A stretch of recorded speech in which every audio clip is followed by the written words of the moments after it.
The ultimate question. Have you ever just stopped, maybe looking up at the night sky or just sitting quietly, and wondered, why? Why is there all this? Stars, trees, feelings, thoughts. Why is there anything instead of just nothing? It feels like a simple question, but perhaps it's the deepest one we can ask. For centuries, thinkers, philosophers, and scientists have explored this very question. Often, the answers point outwards. Some suggest a creator, a force or being that started everything. Others look to science, talking about the Big Bang, energy, and the laws of physics that govern the universe. And sometimes, people feel it's simply a mystery beyond our grasp. These explanations try to paint a picture of how things might have begun far back in time. Yet, for many of us, these answers might still leave a sense of incompleteness when we consider our own immediate experience of being alive, right here, right now. There is, however, another way to approach this profound question, offered over 2,500 years ago by the teacher known as the Buddha.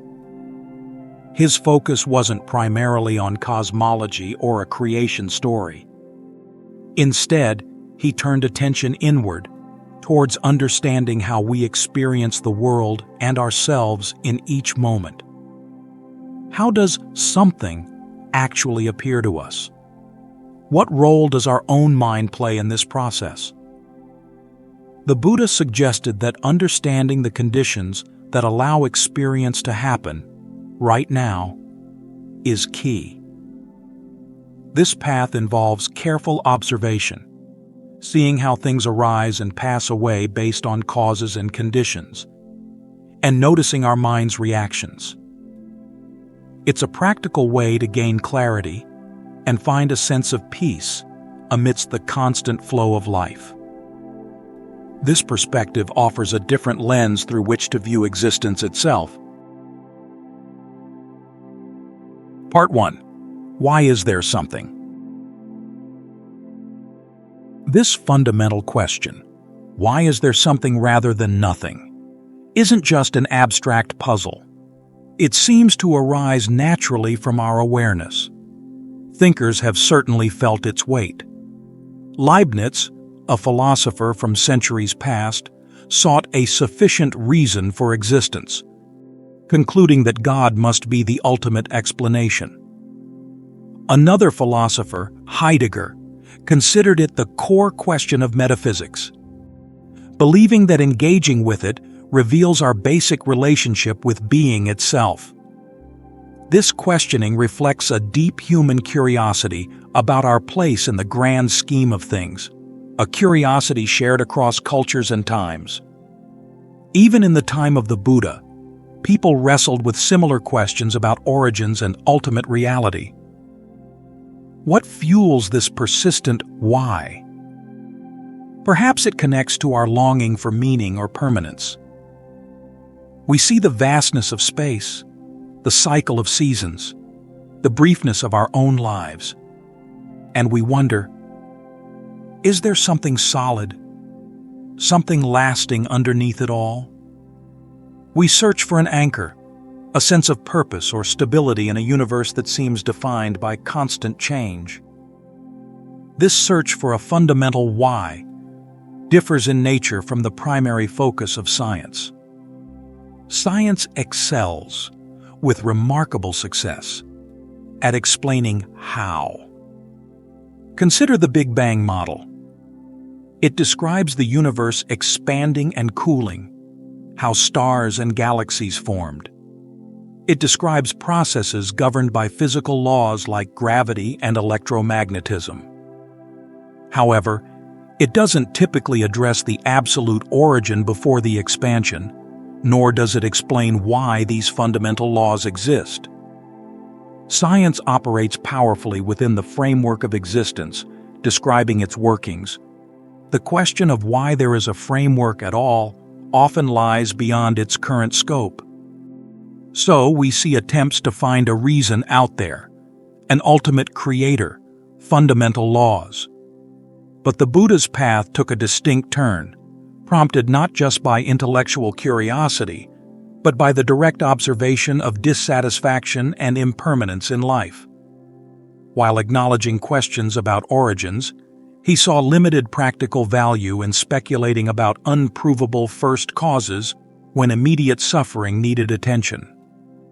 He recognized the limits of seeking a single starting point in the distant past or defining existence solely through external laws. Instead, he directed attention towards the immediate dynamics of experience. How do things actually come to be for us? How does the feeling of something, often tinged with unease or desire, arise in our consciousness moment by moment?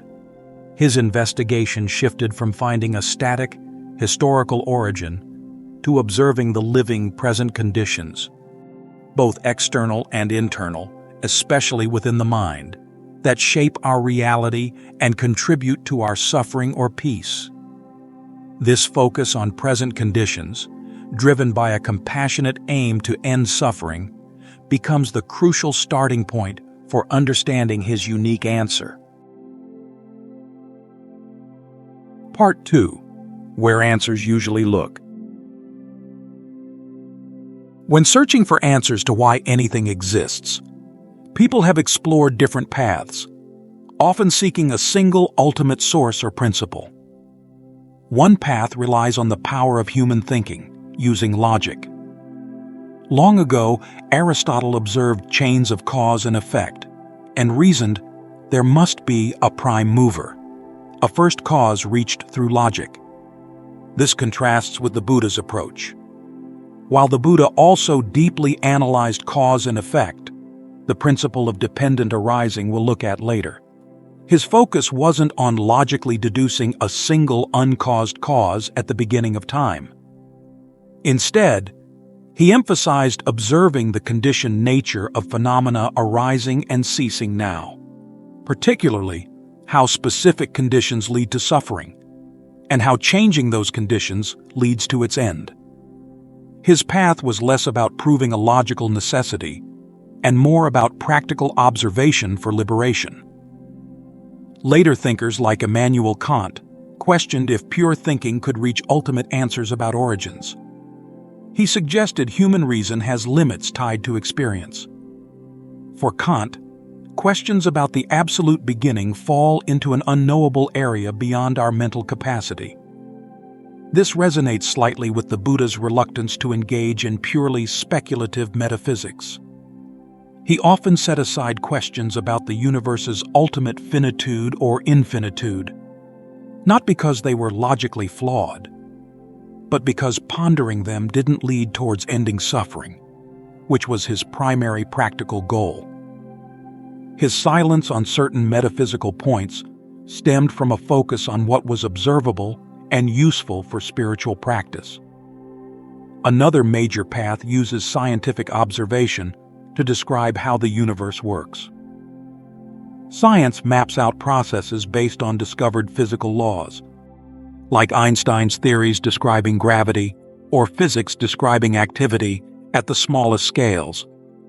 It powerfully details the what and how of the existence we can measure. The Buddha, too, was a keen observer, but his primary field of observation was the mind and its relationship to experience.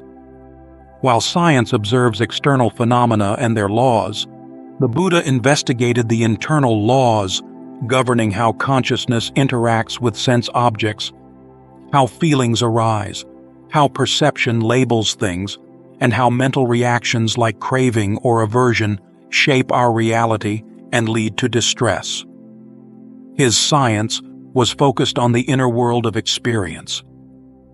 Finally, some thinkers, like Arthur Schopenhauer, looked inward for a driving force, proposing a fundamental, restless will as the engine of reality. This idea of an inner drive connects interestingly to the Buddha's teaching on tanha, often translated as craving or thirst. The Buddha identified tanha as a powerful inner force, a key condition driving the cycle of suffering and rebirth.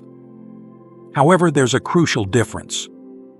While Schopenhauer saw the will as a fundamental, perhaps unchangeable aspect of reality, the Buddha taught that tanha, although powerful, is a condition that arises based on other conditions, like feeling and ignorance. And because it's conditioned, it can be understood, weakened, and ultimately ceased through insight and practice. The Buddha's path offered a way out of the suffering driven by this inner thirst, unlike Schopenhauer's more pessimistic view. Each of these Western approaches offers valuable perspectives, but the Buddha's consistent focus on observable present conditions, the mind's role, and the practical aim of ending suffering sets his path apart. Part 3. The Buddha's Clue. Everything depends.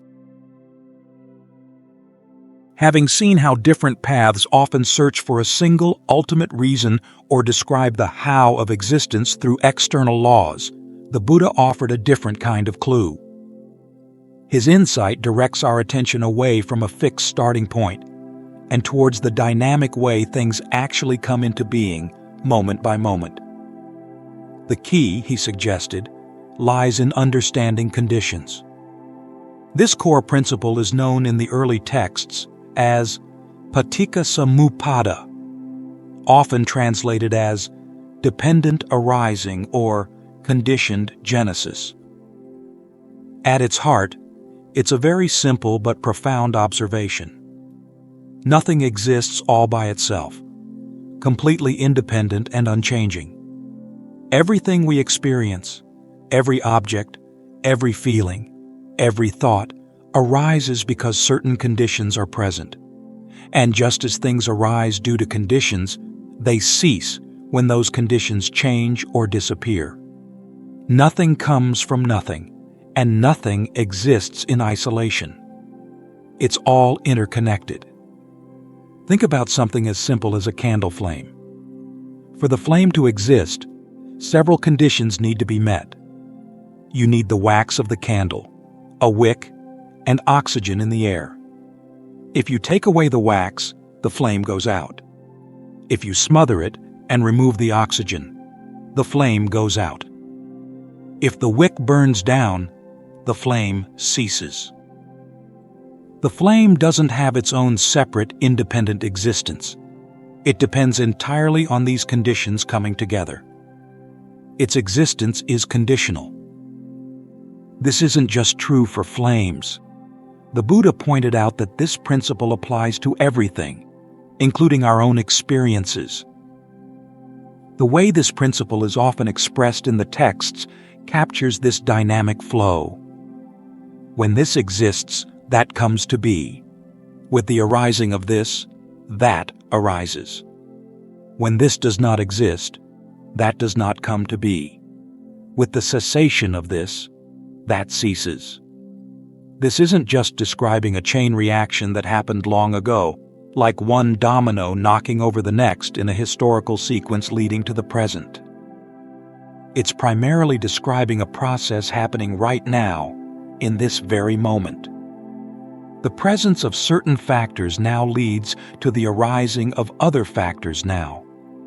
The feeling you have right now depends on conditions present right now. The thoughts appearing in your mind right now are conditioned by what you just saw, heard, or remembered a moment ago. It's a living, immediate process.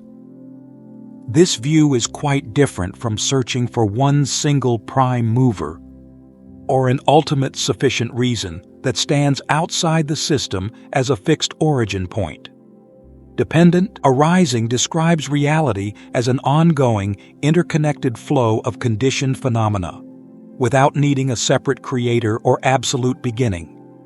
We can actually start to notice this principle of conditionality operating all around us in our daily lives if we pay attention. Think about your mood. How you feel often depends on conditions like how well you slept last night, whether you've eaten recently, the weather outside, or perhaps a conversation you just had. Change one of those conditions, get some rest, have a meal, see the sun come out, and your mood might shift. Think about plant life. A plant grows and thrives depending on conditions like sunlight, water, soil nutrients, and the right temperature. Remove one of these essential conditions, and the plant will wither. Even simple physical events work this way. A ball moves because it was struck. A sound is heard because something vibrated, creating sound waves that reached your ear. These aren't deep philosophical mysteries. They are observable realities. The Buddhist teaching encourages us to see this pattern not just in the external world, but also, crucially, within our own minds and experiences. Recognizing this interconnectedness, this dependence on conditions, isn't just an intellectual exercise. It's something we can directly observe. It requires us to slow down and pay attention to how things actually arise and pass away in our experience. What conditions lead to a feeling of happiness? What conditions precede a moment of frustration? What am I seeing, hearing, or thinking that leads to this particular thought arising now? Actively looking for these conditions is a core part of the practice the Buddha taught. It's not always easy. Our minds often jump to conclusions or focus on the thing itself, rather than the conditions that allowed it to appear. Seeing dependent arising clearly requires consistent effort, patience, and a willingness to observe our experience honestly, without immediately judging or reacting. This understanding of conditionality forms the foundation for seeing how our own minds become involved in shaping our reality. Part 4. What your mind does with something. Understanding that everything arises based on conditions, as we saw, is the first step. Now, we turn our attention inward to see what typically happens within our own minds when these conditioned phenomena, sights, sounds, sensations, thoughts, appear in our awareness. The Buddha pointed out a crucial sequence in how we process our experience, a sequence that often happens so quickly we don't even notice it. First, due to various conditions coming together, phenomena simply appear. Light waves strike our eyes, sound waves vibrate our eardrums, an object touches our skin, a thought pops into our head. At this initial stage, it's like raw data entering our system. There's just the seeing, the hearing, the touching, the thinking, a bare awareness of something present. For a fleeting instant, perhaps, there isn't yet a story attached, just the raw impact on the senses or the mind. A shape, a color, a sound, a pressure. This initial contact happens because the necessary conditions are met. The sense organ is functioning, the object is present, and consciousness connects the two. But the mind rarely stays with just this raw data. Almost immediately, a second stage kicks in: perception and feeling. Perception, called saññā in the early texts, is the process of recognizing, identifying, and labeling what has appeared. That shape and color become a tree. That sound becomes a car horn. That pressure becomes a hand on my arm. That thought becomes worry about tomorrow. Our mind draws on past experiences and concepts to categorize and make sense of the raw input. Alongside this labeling, or sometimes even slightly before it, arises feeling, known as vedanā. This isn't complex emotion yet, but a more basic feeling tone associated with the experience. Is it pleasant? unpleasant, or just neutral? The perception of sunshine on my skin might immediately bring a pleasant vedanā. The perception of loud drilling noise likely brings an unpleasant vedanā. Seeing a plain wall might just bring a neutral vedanā. This combination of labeling the phenomenon, saññā, and reacting with a basic feeling tone, vedanā, happens incredibly fast, coloring our experience almost instantly. The world is no longer just raw data. It's now populated with things we recognize and have immediate gut feelings about. This is where a third, critical step often occurs, the one the Buddha identified as a major source of our difficulties. This step is called upādāna, which translates as clinging, grasping, or attachment. Having perceived something and felt a pleasant, unpleasant, or neutral feeling towards it, the mind then tends to grasp onto that experience. It adds a layer of I, me, and mine. The pleasant feeling isn't just pleasant. It becomes, I like this. I want more of this. My happiness depends on this lasting. The unpleasant feeling isn't just unpleasant. It becomes, I hate this. I need to get rid of this. This is ruining my peace. Even neutral feelings can lead to clinging, perhaps through boredom. I need something interesting. Or ignoring things we deem unimportant to me. Upādāna is this mental act of grabbing hold, identifying with the experience, making it personal, solidifying it as part of me or mine. It's like instinctively clenching your fist around water. You try to hold on to something fluid and changing, but the effort itself creates tension, and ultimately, the water slips away anyway. This clinging is often driven by the underlying feeling tone, vedanā. We cling to pleasant feelings, try to push away unpleasant ones, and often ignore or feel restless with neutral ones. This habit of clinging, of making experiences personal and trying to control them, I want, I don't want, this is me, is deeply ingrained. It's the process by which the conditioned, flowing nature of reality gets mentally solidified into fixed things that we relate to with desire or aversion. Recognizing this deep habit of upādāna in action requires honest and patient self-observation. It means watching how our mind reacts to sights, sounds, feelings, and thoughts. Do I immediately want more of this pleasant feeling? Do I tense up against this unpleasant sensation? Do I start weaving stories about me and my problems around a particular thought? Seeing this process clearly, without judging ourselves, is essential. It's the beginning of understanding how our own mental habits contribute significantly to our sense of struggle, stress, and dissatisfaction. It shows us that our experience of something isn't just about what's out there. It's profoundly shaped by what our own mind does with it. Part 5. The Buddha's Answer, Seeing Clearly, Letting Go. So, we've seen how things arise based on conditions, and how our minds typically react by labeling, feeling, and then clinging to those experiences. This brings us to the heart of the Buddha's perspective on that deep question we started with. Why does anything exist? His answer isn't about a moment of creation long ago, or an external force imposing reality upon us.